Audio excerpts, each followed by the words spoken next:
Hello geezers, gamers, and everyone in between. I am Greyhawk. Welcome to the Geezer Gamer. Today's video a little bit different because we are at Star Wars Galaxy's Edge in Batuu.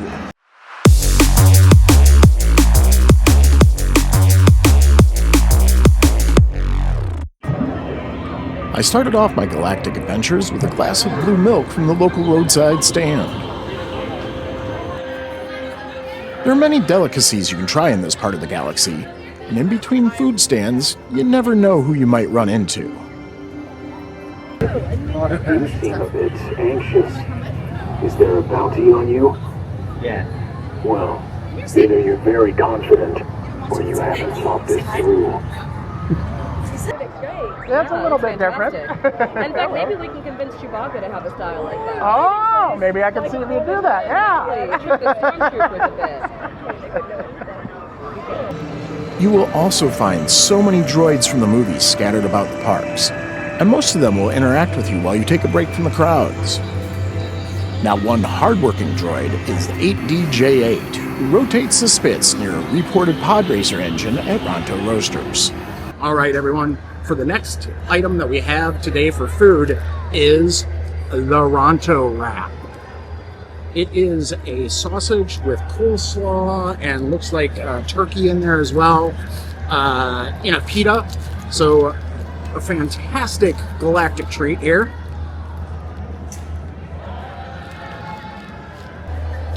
Okay, this is good because it has more flavors than the breakfast one. The coleslaw and the turkey add a lot to this, so it makes it quite a tasty endeavor, but definitely worth the investment. Also scattered around the park are various ships and speeders from Star Wars movies and lore. A land speeder from Tatooine, a couple of X-Wing fighters, a TIE Echelon fighter, and of course, everyone's favorite hunk of space junk, the Millennium Falcon. Hello everyone. Behind me you can see the Millennium Falcon. And it's the entry to Smuggler's Run, which is a ride where you have pilots, gunners, and engineers. The pilots go left and right or up and down. The gunners actually have buttons to shoot at the TIE fighters that you're trying to escape from, and the engineers have to repair the ship when it takes damage. So there is a gaming component to that, and there are scores that you can get. You know, I've 100%ed the engineer a couple times in a row here when I got to go through on single rider 4 times in a row. So yeah, I might be a little bit of a Star Wars geek. But anyway, here's some footage from that ride, and it is fantastic. You should check it out. The theming is insanely detailed and top-notch here. As you walk through the ship, you will see all of the many little details you know from the movies. Just be careful to follow the let the Wookiee win rule when challenging Chewie to a match of Jarek. You make your way through a couple of hallways, and then you get to enter the iconic cockpit of the Millennium Falcon. I don't know how many times I pretended to be Han Solo or Luke Skywalker or Chewbacca as a child, so to sit in that ship is an amazing experience by itself. As I said, the whole ride is a game for everyone involved. The front row are your pilots, second row are gunners, and certainly not least, the engineers take up the back row and make sure to keep the Falcon running.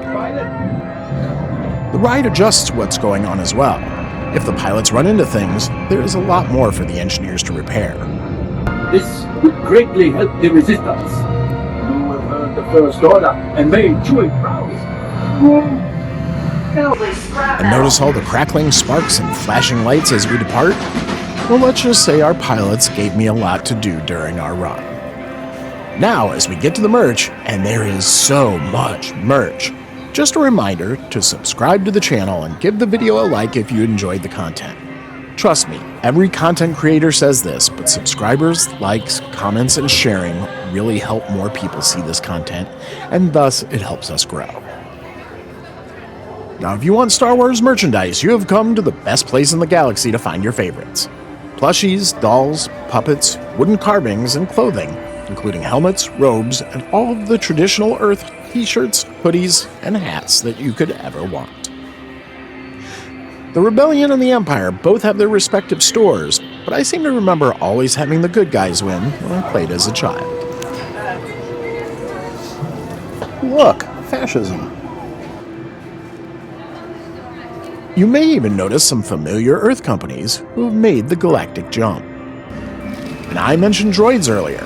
Well, if you are so inclined, you can create your very own droid in the Droid Depot.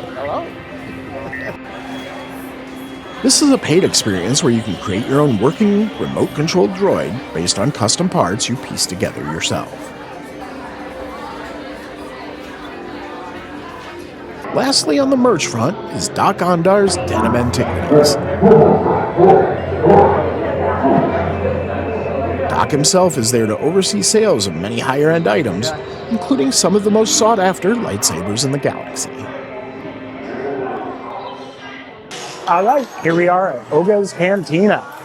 So, a place to come in and get drinks and a couple little bar bites. You'll see bantha bites that I had and a thruster-fired flatbread earlier. Both of them fantastic, and a couple of drinks. The fuzzy tauntaun that has some verbena in it, so everything kind of gets numb for you. But yes, this is fantastic. Been loving Oga's Cantina. You should really check it out if you can come here and get your reservations, because you can't just walk in normally. So, and then we got DJ Rex behind me back there just jamming the tunes as well.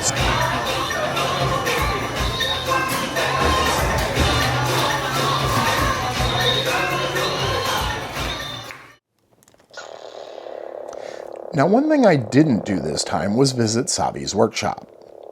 Savi's is a place where you can build your own lightsaber from custom parts. The experience runs about $300 and takes you about a half hour or so. Since I didn't do the experience this time around, here are some pictures from back in 2019.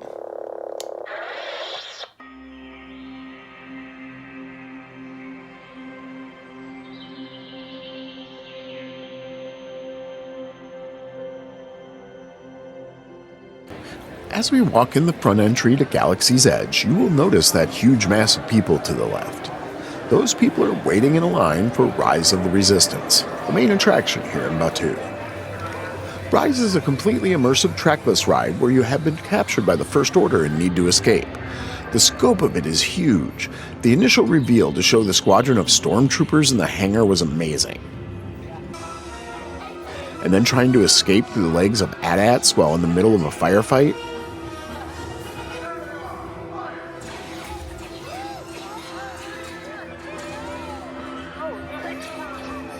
And witnessing an epic space battle through the ship's windows, it was amazing. I was lucky enough to escape with some other survivors and live to tell the tale. But be prepared to wait a very long time to experience this, as I saw wait times as high as 125 minutes. That said, it's so worth trying to get in, as you really feel in the middle of the action. If you made it this far, thank you. But you might be thinking, what does this have to do with video gaming? Well, this universe has spawned too many incredible video games to count. From the original Star Wars arcade cabinet, where you could make the Death Star trench run. On PC, the X-Wing series turned Star Wars dogfights into serious flight sims, and 1997's X-Wing vs. TIE Fighter pushed that into true online multiplayer with higher resolution graphics and 8-player battles that were way ahead of their time. Now, multi-platform hits like Rogue Squadron, Knights of the Old Republic, the Battlefront games, the recent Jedi games, without Star Wars, none of those exist. I mean, it's literally in the name of every one of the games, but Star Wars means so much more to Gen Xers such as myself. I was 6 years old when the movie came out. It made a deeply lasting impression on me as a person. I learned to love sarcasm from Han Solo and pretty much every Harrison Ford character since. I learned that strong females are badass and sexy as hell, and I learned that you should never tell me the odds. Oh, and I also learned that fascism is bad. But mostly, I learned to hope. Hope for a brighter future, and hope for the day where good eventually triumphs over evil. That's pretty much the core of Star Wars. We always have hope. And with that, I hope you enjoyed me showing you around Galaxy's Edge, and maybe it gives you some inspiration to visit, or dust off some old DVDs, or even fire up the console. GG's, we'll talk to you next time.